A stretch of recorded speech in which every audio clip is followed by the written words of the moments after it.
How to show or hide microphone input on Samsung Galaxy S26, S26 Plus or Ultra.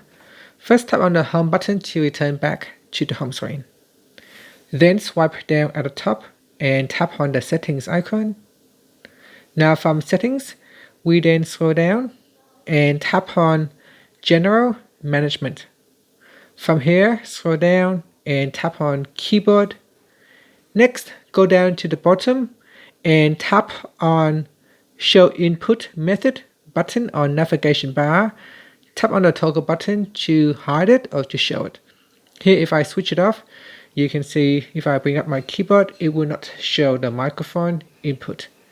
And here, if I turn it on, then the microphone icon will appear, allow me to turn on microphone input. And that's it. So once it is turned on, you can also choose whether to display on the right hand side or the left hand side. And that's it. Thank you for watching this video. If you find it helpful, please like and subscribe to my channel for more videos.